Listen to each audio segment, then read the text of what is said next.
The moment Colonel Frank Delaney slammed the folder onto the metal podium, the room went still.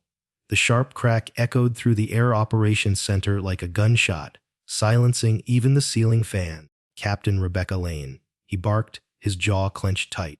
"A diversity hire who can't submit a report without half a dozen typos." 30 officers sat frozen in the briefing room. Some averted their eyes, others leaned in, smelling blood. Rebecca stood at attention, back straight, chin up. Her uniform was spotless, creased with mathematical precision, and her expression unreadable. But beneath that calm, her heart pounded like distant artillery fire. Colonel Delaney took a step forward. His tone dropped, full of contempt. "Tell me, Captain, how does it feel to wear a rank you didn't earn?" Gasps were audible. Not from shock, but discomfort. No one stepped in. No one spoke. Rebecca stared straight ahead past his shoulder, focusing on the exit sign glowing red above the door. "You know why they picked you?" he whispered, low enough that only she could hear. "Check the right boxes. Mention your Cherokee heritage. Suddenly the Air Force owes you a set of wings." A lieutenant in the back let out a short laugh, quickly stifled. Another exchanged glances with the pilot beside him. Rebecca's hands remained clasped behind her back. Her knuckles turned white, but her eyes didn't flicker. She had heard it before, in more subtle forms behind closed doors. But never like this. Never so public, so deliberate. "You're what's wrong with the modern military," Delaney continued, voice rising again. "Quotas instead of qualifications. Political correctness run wild. You're 29 and still pushing papers while real pilots fly missions." He threw the personnel file down, papers spilling across the floor. "And there's a reason for that." Then came the line, the one that burned into every ear in the rooms. "You'll never fly anything more than a desk." It wasn't just a slight. It was a sentence. A judgment passed by a man who decided she was worth less because she didn't fit the mold. Because she wasn't one of the boys. Because she didn't laugh at the same jokes.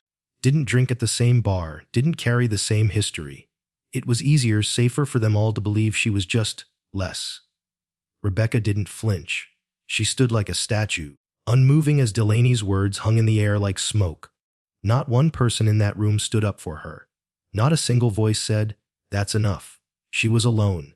Again. And yet, there was something in her stillness. Not defeat, but restraint. Something forged, not fragile.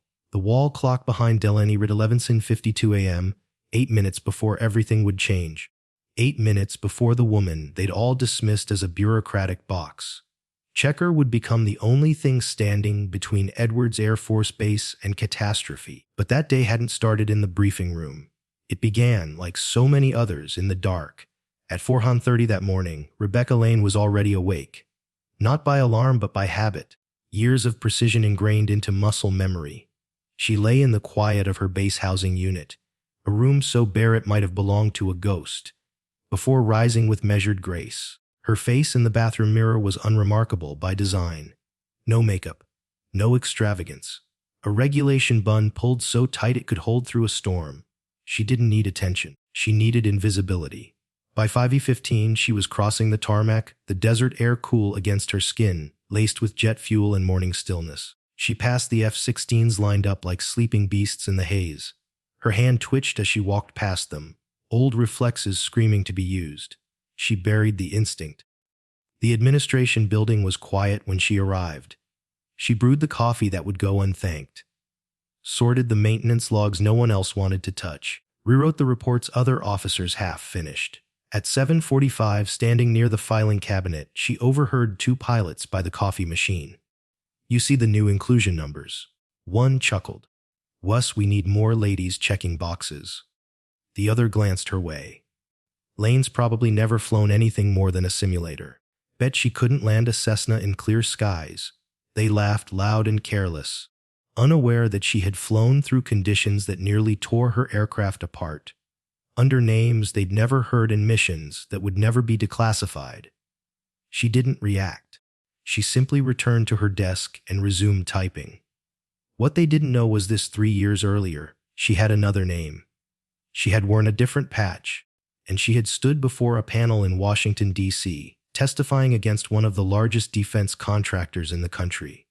She exposed Prometheus Systems, the company whose faulty drone AI could have killed hundreds, and in return they erased her, buried her name, gave her a new identity, a new rank, and a post no one would question too closely. A diversity hire, a paper pusher, the perfect disguise.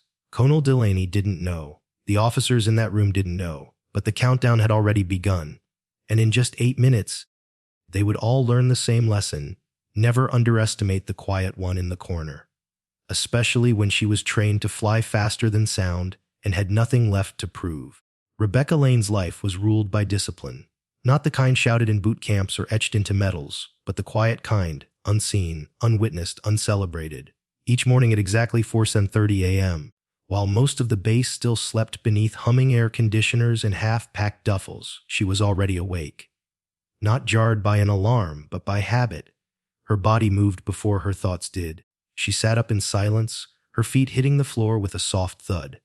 The room around her was bare, no posters, no clutter. Just one photo frame on her nightstand, turned slightly away from the room.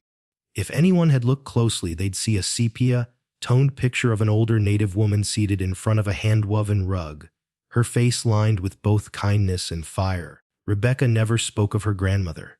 Not to the officers, not to her coworkers, not to anyone. By 4:35, she was in the bathroom, brushing her teeth for exactly 2 minutes. Her hair was tied back in the same perfect regulation bun she had worn every day since she first donned the uniform. No flyaways. No variation.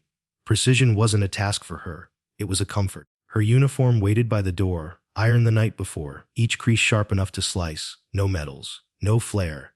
Just the standard insignia of a captain who, by all accounts, had plateaued early. By 5:10, she was out the door, her boots clicking across the quiet pavement of Edwards Air Force Base. The sun had not yet broken the desert horizon, but the smell of jet fuel already hung in the air. It was her favorite part of the day. No voices, no judgment, just silence and steel. She passed the row of F-16s, hulking silhouettes in the early gray, and her fingers twitched slightly as she walked by. A phantom response. Muscle memory from hours logged in cockpits no one believed she'd ever sat in. Rebecca never touched the planes now. That was someone else's job. She had been told that chapter was over. Instead, at 5:30, she entered the admin building. The lights were still off. She flicked them on one by one and walked to the break room, brewed a fresh pot of coffee, and placed disposable cups neatly beside the machine. Everyone assumed the cleaning staff did it. She never corrected them. By 6:00 a.m., she was already seated at her desk, her screen glowing, fingers dancing over the keyboard. Logistics reports, fuel requisitions, maintenance records, paperwork no one wanted to do, but that held the entire base together. She didn't just do her reports. She cleaned up others' mistakes, quietly fixing numbers, catching inconsistencies, preventing minor errors from snowballing into mission delays. No one ever said thank you. Most didn't even notice. She preferred it that way. When the others began arriving at 7:00 a.m., the silence broke. Captain Reed and Lieutenant Moore bantered about football over coffee. Major Sanders strode through the hallway, barking about weekend flights. Nobody acknowledged Rebecca, except perhaps a distracted nod if they passed too close. They didn't realize she had already corrected their fuel calculations before they walked in. At 7:45, she paused briefly to stretch her fingers, then opened the drawer of her filing cabinet. Inside, tucked behind a standard issue binder, was a small leather pouch wrapped in cloth. She looked around. No one was watching. Rebecca unfolded it slowly. Inside was a dream catcher, no bigger than a dessert plate, delicate hand-woven. The sinew threads were tight, the feathers still soft despite the years. Her grandmother had made it for her before she joined the Air Force. To protect you in the sky, the old woman had whispered, placing it in her hands, and to remind you who you are when they try to tell you otherwise. It had flown with her once, tucked inside a cockpit panel during missions no one ever spoke about. Now it stayed here, in the drawer of a desk she wasn't supposed to leave. She traced the beads gently with her fingers. They were warm, despite the air conditioning. Memory lived in them. After a moment, she wrapped it back up and closed the drawer. It was time to go back to work. Her lunch was always the same, a turkey sandwich eaten at her desk while reviewing technical flight manuals. Today, She reread the F-16 Emergency Procedures Revision 7.4. She studied the diagrams like scripture, annotating changes with a mechanical pencil. Most assumed she was wasting her time. She was just a reserve officer, after all. Chief Logan passed by the desk and raised an eyebrow at the manual. "Studying up for your next imaginary flight, Lane." She offered him a polite, almost apologetic smile. "I like to understand what I file, sir." He chuckled and moved on. But her fingers kept drawing approach vectors on the edge of her desk as if on autopilot. That afternoon, she found an anonymous note slipped beneath her keyboard. "Your last logistics summary saved us 6 hours of rework. Nevada Test Range sends thanks." Classified. She read it twice and slid it into her pocket without a word. Later, it would join a stack of similar notes, each carefully folded and kept in a small box under her bed.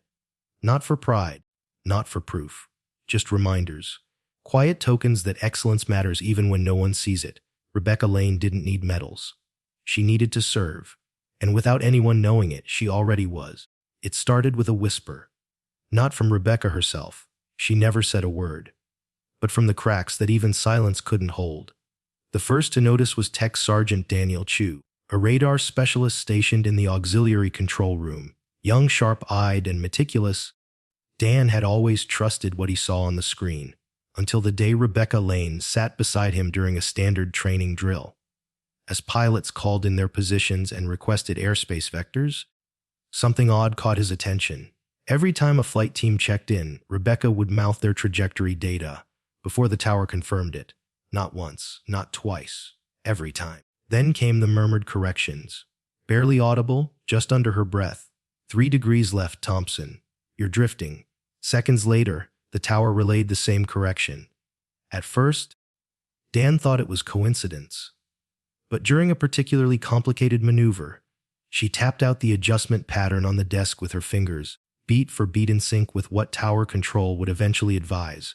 It was uncanny and impossible. At least, it should have been. He didn't say anything that day. But the next morning, he started watching her more closely. In her spare moments, Rebecca often reviewed flight manuals with a level of intensity Dan had only seen in test pilots. Her notes weren't just academic. They reflected intimate knowledge of performance curves, thermal tolerances, and angle of attack variations under combat stress. Most officers couldn't even spell half the terms she annotated without looking them up. And then there were the caluses. It took Dan a week to notice. But while helping move equipment, he caught a glance at her hands. The distribution of wear, the muscle lines along her forearms, the tension across her shoulders, none of it matched someone who sat at a desk 8 hours a day. It matched something else entirely. Pilots, elite ones. He started digging. At first, just out of curiosity. But the deeper he looked, the stranger it became. Rebecca Lane's personnel file began just 3 years ago. No prior duty stations. No academy records. Just a mid-tier training summary from a base that had, according to Department of Defense logs, shut down 5 years earlier. The dates didn't line up. The file had odd gaps, months at a time labeled only as temporary assignment, with no supervisors listed. Several entries were filled with placeholder text, generic phrases that looked legitimate until read closely. He pushed further. Eventually, Dan stumbled across encrypted references, files far above his clearance level. But even the headers told a story. Witness Protection Transfer, Opirai and Stuar Mbrak. Proxy Identity Designation Level Alpha. Security Oversight Ghost Hawk Clearance Required. He stared at the screen, heart pounding. Ghost Hawk. The name hadn't been spoken in official channels in over 3 years. But Dan had heard rumors. A call sign that lived in the shadows of black budget test sites and the nightmares of corrupt contractors. Ghost Hawk was the elite test pilot who exposed Prometheus defense systems. The scandal had made headlines once, then vanished into classified silence. Prometheus had falsified drone AI safety reports. Drones meant to fly in populated combat zones. Rebecca, or whoever she had been, had flown one of those prototypes during a live fire test. When the drone malfunctioned and nearly killed her, she didn't stay quiet. She had taken her flight data and gone to Washington. Her testimony before the Senate Armed Services Committee cost Prometheus billions in contracts and made her a target. The military had responded by erasing her, at least publicly. They created a new identity, sealed the old one, and placed her in the safest position they could think of, a paper shuffler at Edwards Air Force Base. No one would ever look for Ghost Hawk in admin. But the signs were there, small, scattered traces for those who knew how to read them. There were the anonymous thank you notes left on her desk, always unsigned, always specific. One read, "Your error correction on the fuel balance saved our entire payload." Another, "Only a pilot who's flown the mission could have caught that flaw." She never responded. Never even acknowledged them. Just tucked them away quietly. Then there were the commendation letters. Janet Lively, the base commander's longtime secretary, had once stumbled upon a set of files while digitizing the old archives. 3 commendation forms, dates redacted, names blacked out. Only the language remained. Sustained aircraft control under catastrophic system failure. Preservation of $2 billion in experimental defense assets. Pilot exhibited beyond max G force tolerance in unrecoverable spirals. Janet had shown them to a coworker and joked, "Whoever this was, they weren't human." They laughed, shrugged, and filed them away again. Never once suspecting the quiet woman 10 feet away had lived those pages. Rebecca's body bore the evidence. A faint hitch in her left shoulder from an old injury. The subtle way she stood, feet braced, always ready for sudden motion. The 1,000-yard stare she sometimes held, especially when watching training flights through the window. Those weren't the eyes of a desk clerk. And Dan Chu finally understood Tate. She hadn't lost her identity. She had given it up. On purpose, to tell the truth, to save lives. To do what no one else dared. They called her Captain Lane now. A name pulled from thin air, a record carefully constructed. But in the black files behind layers of clearance and deniability, she was still Ghost Hawk. And Ghost Hawk was still flying, just in different ways. At 11:56 a.m., the emergency line rang. Not the regular line, not the drill line, the emergency line, the one that hadn't rung in over a decade. Inside the operations center at Edwards Air Force Base, every head turned. A duty officer picked up the receiver, and his face drained of color before he could speak. "Unidentified aircraft inbound," he said, voice flat with disbelief. "Mach 2. No transponder, no radio contact, origin unknown. Trajectory points straight at us." A silence swept through the room like a pressure wave. Colonel Frank Delaney stormed into the control center seconds later, barking questions before he'd even reached the monitors. "Who's got intercept eyes on this bogey?" The duty officer hesitated. "Sir, all combat. Ready pilots are out running the exercise. Closest assets are 30 minutes out." Delaney's face turned a shade paler. "Ground defenses. No lock?" the sergeant said grimly. "Whatever this thing is, it's stealth-equipped. Our systems can't track it consistently, but it's coming fast." Rebecca Lane sat silently in the corner, nursing a half-empty mug of black coffee, but her fingers trembled slightly. Not with fear, but with recognition. She didn't need radar. She knew what was coming, and more importantly, who had sent it. The timing wasn't a coincidence. The drills had emptied the skies. Every fighter pilot who could have launched a defense was now out of position by design. This wasn't a random threat. It was a hit job. Prometheus Defense Corporation had finally come to finish what it started, and she, Rebecca Lane, or the woman once known as Ghost Hawk, was the target. She could feel it in her bones. Tech Sergeant Dan Chu, sitting across from her, caught the look in her eyes, the stillness, the shift in posture. And suddenly, all the pieces he'd uncovered in secret investigations began snapping together. "Captain," he whispered. "Is this for you?" She didn't answer. Instead, she stood, slowly, deliberately, like someone lifting a weight they'd laid down years ago. "I need access to a combat-ready aircraft," she said, her voice clear but calm. Delaney turned to her, eyes filled with incredulous rage. "Excuse me, you want what?" "I'm qualified for intercept," she said evenly. "And we have less than 3 minutes before that aircraft enters weapons range. You can barely file reports without screwing them up." He snapped. "This isn't the time for desk pilots and delusions of grandeur." Rebecca reached into her uniform pocket and withdrew a sealed envelope. Faded, creased at the edges, but still intact. Her hands didn't shake. "I was instructed to present this only under conditions of direct threat to base infrastructure or personnel," she said. and only if no other pilot could respond. Delaney yanked the envelope from her grip and tore it open with shaking fingers. His eyes skimmed the page, then froze. Pentagon seal. Emergency reactivation orders. Authorized monthly for the past 36 months. Captain Rebecca Lane is hereby granted full combat operational clearance under Wartime Contingency Code 9, Alpha. Previous service designation Ghost Hawk. Clearance eyes only, tier black. The room went silent. Delaney's jaw hung open. You? He started, but words failed him. She's Ghost Hawk, someone whispered. A lieutenant in the back, others followed. That's impossible. She's been admin since I got here. She made coffee this morning. Rebecca didn't wait for permission. She turned and walked. No, moved, with the kind of speed that doesn't ask for approval. Dan Chu jumped into action. Clearing runway 3 combat alert. Activate bay 2. The air was electric now. Officers scrambled. Ground crews moved like lightning. Word spread fast, Ghost Hawk is flying. By the time Rebecca reached the tarmac, the ground crew was already unlocking the access ladder on an idle F-16. Mom, where's your flight gear? One asked, wide-eyed. No time, she said, vaulting up the ladder. Get the engine spooled.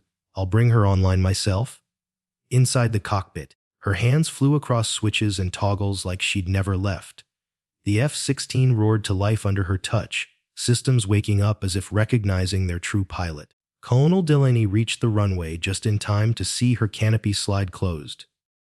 You can't do this, he shouted. You're not cleared. From the tower, Dan Chu keyed the mic. She's more than cleared. Ghost Hawk has priority. All runways clear for intercept. Rebecca taxied down the strip, heart pounding like a war drum. No G-suit, no combat helmet, just instinct, memory, and steel in her spine. At 1200 sharp, wheels left the ground. The jet screamed into the sky, climbing at an angle that would have blacked out most pilots. But Rebecca Lane wasn't most pilots. She had pulled 9G spirals during storm tests over the Alaskan range. She had flown prototypes that hadn't even been painted yet. She had survived system failures, sabotage, courtroom testimony, and assassination attempts. Today was nothing new. At 40,000 feet, the sky shifted violet. Earth curved below, and there it was, a sleek, unmanned combat drone, unmarked but unmistakable. It moved like a shadow, a Prometheus prototype, one of the very models she'd exposed years ago. The radio crackled in her headset, just one voice, speaking on a scrambled frequency only she would recognize. Hello, Ghost Hawk. Prometheus sends its regards. They had found her. Rebecca's jaw clenched. Her fingers tightened on the control stick. They thought she would run. They forgot who taught them how to fly. By the time Rebecca Lane's F-16 cleared the runway, the base was holding its breath. 90 seconds from alert to airborne, something even the most decorated pilots would call impossible. But Rebecca wasn't most pilots. She hadn't been for a long time. High above Edwards Air Force Base, the desert sky stretched wide and thin, the clouds scattering like witnesses. The ground fell away beneath her, the jet rising in sharp defiance of everything they had ever assumed about her. And somewhere out in that sky, something was coming. The enemy aircraft moved like a shadow. No radar signature, no heat trace. But Rebecca didn't need the data. Her instincts told her all she needed to know. She saw the glint at 11 o'clock high, just a flicker, too sharp for a cloud, too quiet for a manned fighter. There it was, a Prometheus drone, but not just any model. She recognized the airframe instantly, sleek, nearly impossible to track, built for precision assassinations. This one was different from the prototypes she had tested. Heavier, faster, smarter. It wasn't hunting a base, it was hunting her. Her radio crackled, encrypted, off frequency. A voice, smooth and cold, filled her ears. Hello again, Ghost Hawk. Prometheus sends its regards. Her grip on the stick tightened, her jaw set like concrete. They had waited 3 years. They had tracked her movements, gathered her flight patterns, and now, when the skies were clear and the base was vulnerable, they struck. And they used her own past to do it. The drone banked hard left, executing a maneuver she knew all too well. A tight barrel roll followed by a dive flare approach. It was her signature, her flight data, her fingerprints, turned into a weapon. Rebecca exhaled slowly. You may have copied my moves, she whispered, but you didn't earn them. She kicked the rudder and dropped altitude fast, pulling into a wide arc to test its responsiveness. The drone mirrored her, seamless. Synchronized, it was like fighting a shadow of herself. Inside the operations center, the radar screen showed two fast, moving dots dancing around each other in tight spirals. Tech Sergeant Dan Chu leaned over the monitor, watching in awe. "She's not just flying it," he murmured. "She's teaching it how to lose." The drone broke right, an aggressive strike maneuver, and launched two heat-seeking missiles. Rebecca didn't flinch. Instead of dodging, she charged. The move was madness. No textbook supported it. But Rebecca didn't fly from manuals. She flew from instinct. As the missiles closed in, she cut her throttle, dropped flares, then flipped the F-16 into a gut-wrenching vertical roll that made the missiles overshoot by fractions of a second. The sky shook. She powered back up and climbed hard, straight into the sun. The drone followed predictably. That was its weakness. The AI had learned from her data, but not from her mind. It didn't know improvisation. It didn't know desperation. It didn't know why she fought. The climb took her to 41,000 feet. Her vision blurred at the edges. No G-suit, no prep. Her body was taking punishment that would have knocked out most pilots cold. But she kept going. At the top of her arc, she rolled and dove, targeting the drone mid-chase. Her radar pinged a single exposed panel, barely the size of a dinner plate, part of the heat exchanger system she remembered from early prototype briefings. 2 seconds. That's all the window would give her. She locked in, fired the cannon. Short, controlled bursts. One shell missed. The next tore through the exposed panel. The drone stuttered. Its flight pattern flickered. The AI hesitated. That was the opening. She followed up with another volley, targeting the stabilizers. The drone tried to roll, but its response time lagged. Smoke trailed from the right wing. From the tower, someone yelled, "She's got it." Inside her cockpit, Rebecca never smiled, never celebrated. She only finished. The drone tried one last maneuver, an erratic loop designed to throw her off. But she anticipated it, closed the gap, and delivered the final strike straight into its core. It erupted, clean, controlled, and spectacular. Burning debris rained down on a stretch of Mojave Desert 5 miles south of the base. Rebecca didn't cheer. She simply leveled out, began a wide turn back toward home, and radioed, "Target neutralized." Returning to base. Flight time 7 minutes, 43 seconds. The control tower was silent at first. Then copy that, Ghost Hawk. Welcome home. When her wheels kissed the runway, the gathered crowd stood frozen. Mechanics, radar techs, officers, even Delaney. None of them spoke. They only watched as the cockpit canopy lifted, and she climbed down, soaked in sweat, her boots hitting the ground with the soft, final thud of a battle won. Delaney stepped forward, his hand half raised in what might have been an apology. Rebecca walked past him without a glance. "I don't need your approval, sir," she said. "I need fuel in Bay 3. That drone had friends. And then she was gone. Inside the command center, the drone's black box was already being decrypted. What it revealed would rock Washington, ruin careers, and start federal investigations. But all of that was tomorrow's problem. Today, Edwards Air Force Base still stood, because a woman they all ignored had done the impossible. And in just under 8 minutes, she reminded everyone watching, that true skill doesn't vanish, it waits. Until the sky calls. By the time Captain Rebecca Lane stepped off the tarmac, the war wasn't over. Not yet. The drone had been shot down. The base was still standing, and every soul within a 10-mile radius now knew the truth. The woman they'd mocked, dismissed, and overlooked was the only reason they were still alive. But back in the command center, another kind of battle was just beginning. Technicians worked feverishly to pull data from the drone's black box. Its circuitry was scorched, but the core, shielded in a titanium shell, remained intact. One by one, the encryption layers peeled away, and what lay inside would be the final nail in a long hidden coffin.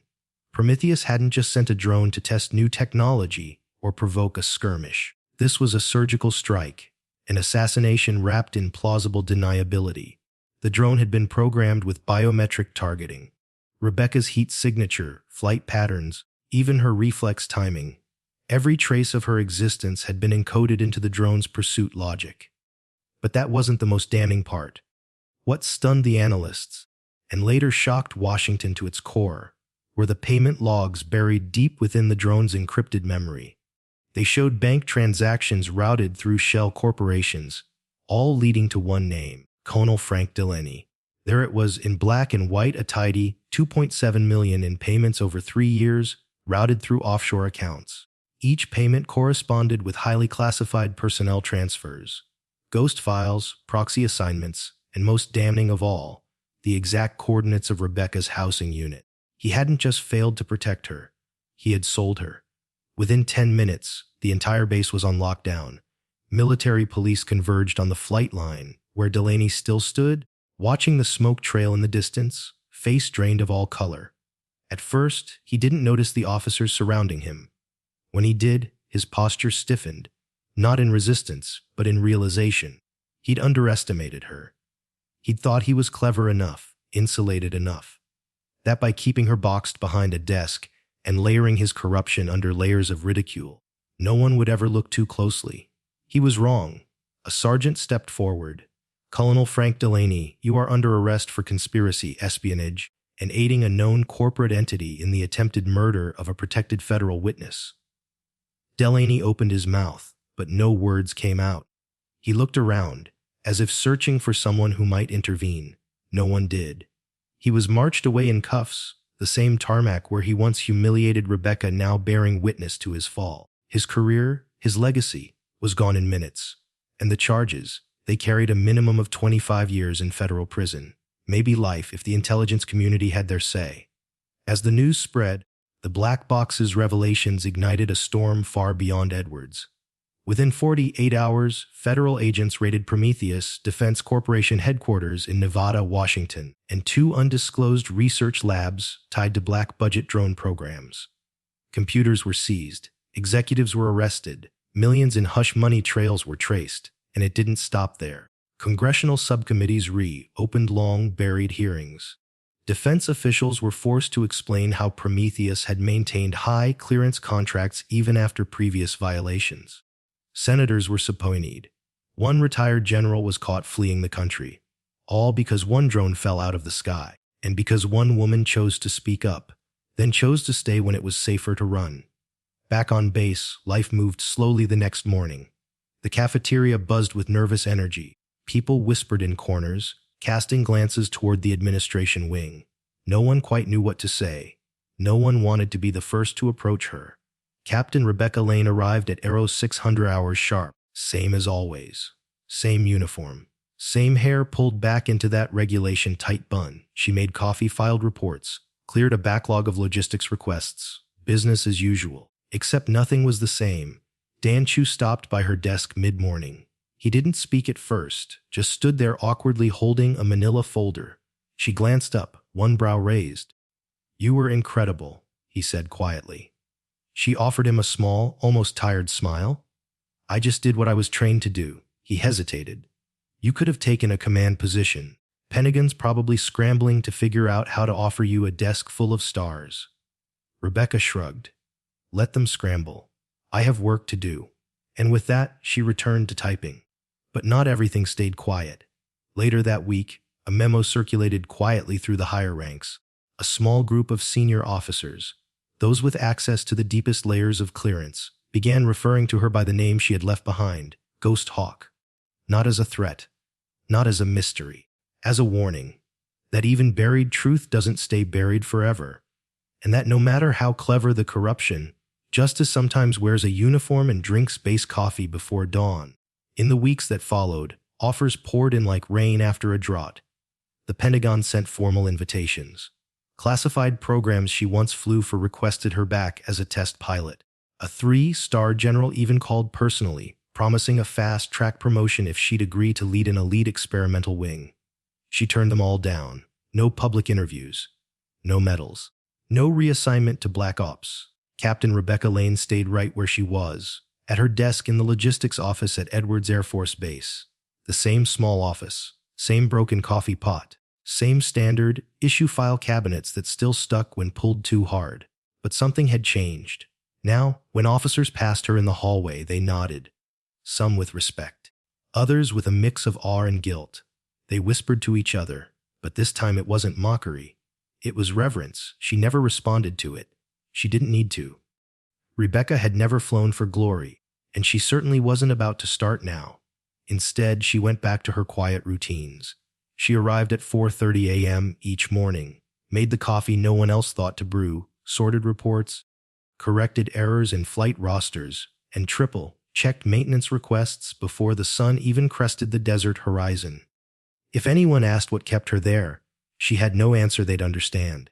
But truthfully, she had already made her choice years ago, when she gave up her name to save lives. This wasn't exile. It was purpose. 6 weeks after the drone incident, a letter arrived by private courier. Not to her office, but to her home, hand-delivered, no return address. Inside was a legal brief from a small firm in Santa Fe, New Mexico. Enclosed within was a notarized confirmation of a new trust, the Sky Wind Fund, a fully anonymous scholarship endowment to support young Native American women pursuing military aviation careers.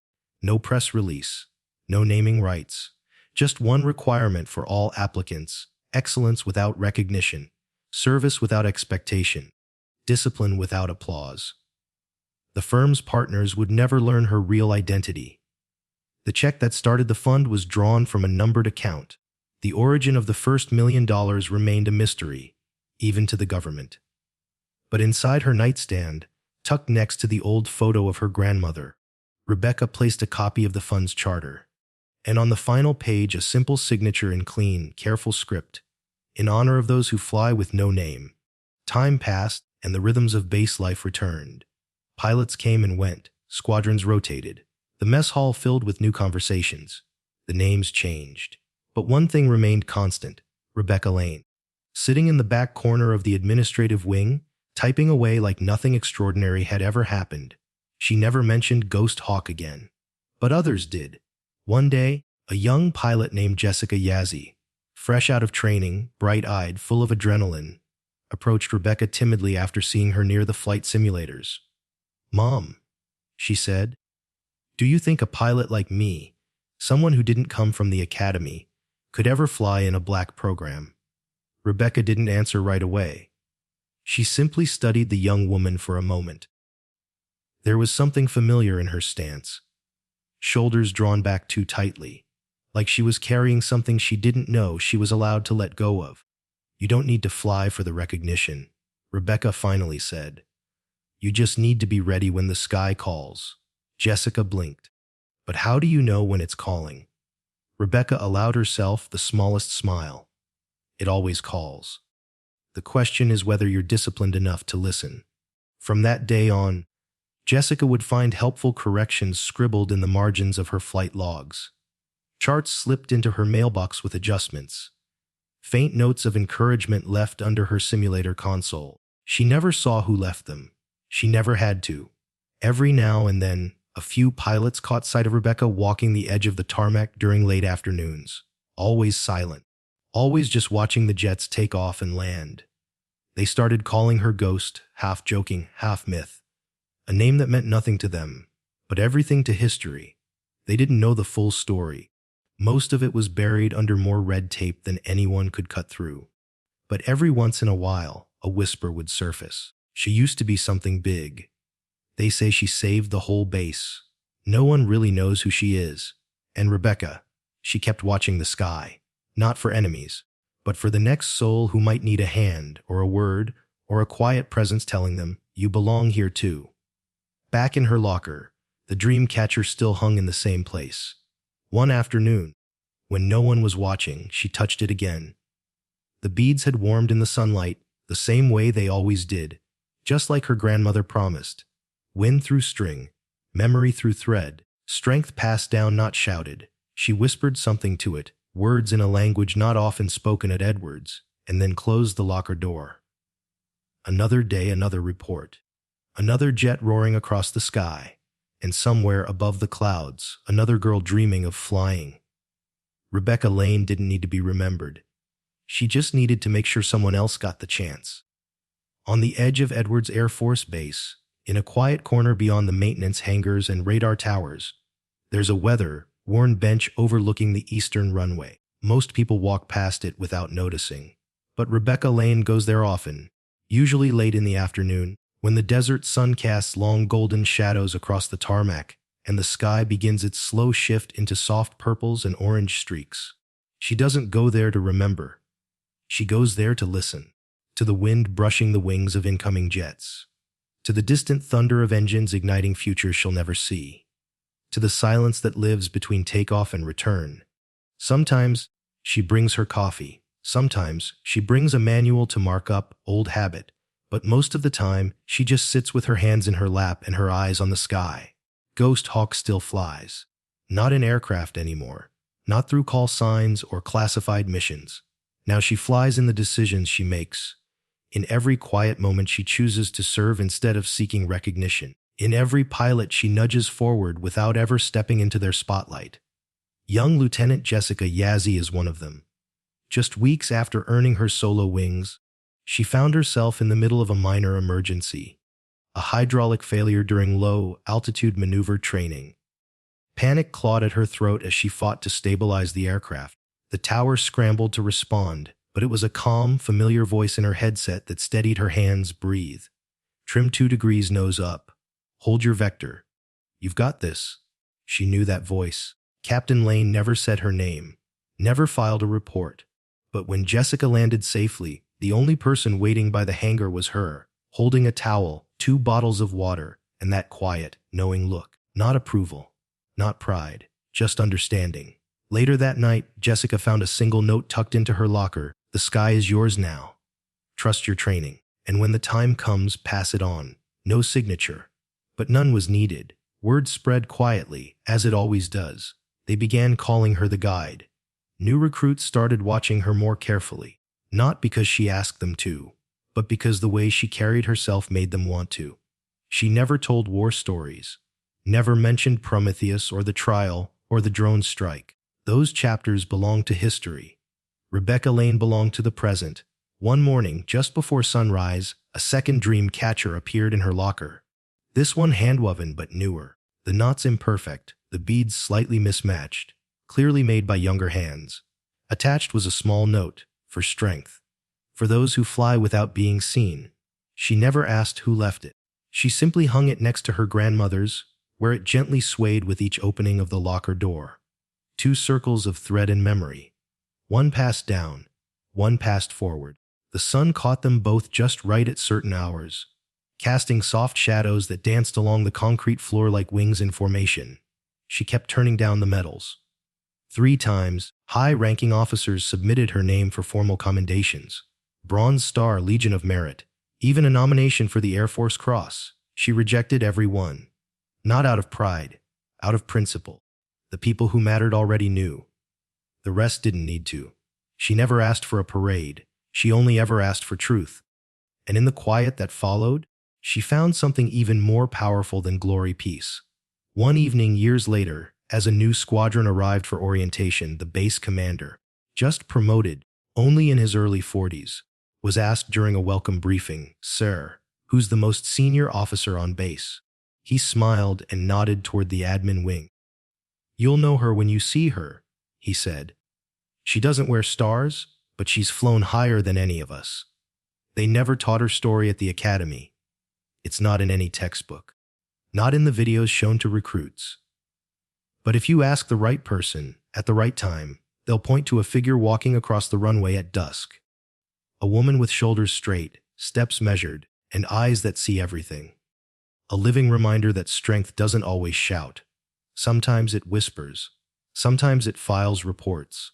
Sometimes it leaves you a folded note with just the right words, at just the right time. And when the sun sets, and the hangars go quiet, and the F-16s rest beneath the stars, there's one last ritual that no one sees. Rebecca Lane unlocks her old locker, now mostly empty. She touches the dream catchers gently, first the old one, then the new. She closes her eyes, and in the quiet, if you listen closely, you can almost hear the wings of those who flew before her, and those who will come after. Because Ghost Hawk never needed recognition. She became the recognition others needed. Some heroes don't ask to be remembered.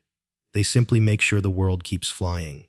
In a world that constantly rewards volume over value and titles over integrity, it's easy to overlook the quiet ones.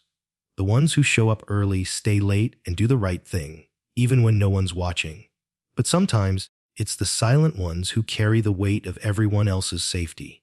Sometimes, it's the forgotten name on a roster who saves the entire base in under 8 minutes. And sometimes, the greatest strength is found in those who never seek applause, because they know their purpose is bigger than recognition. Rebecca Lane, Ghost Hawk, didn't need medals or headlines. She needed her skies, her silence, and the next generation to rise higher than she ever could. That's the lesson. You don't need to be seen to make a difference. You just need to stand ready, even when no one believes in you. Because when the moment comes, the world won't need a title. It'll need you. If someone in your life ever taught you strength without saying a word, tell us in the comments. We want to hear their story. And if stories like Rebecca's moved you, stories of quiet heroes and real courage, don't forget to subscribe. Because we believe some legacies deserve to be told, even if their names were never meant to be known. You don't need the spotlight to change the world. Sometimes you just need to take the sky.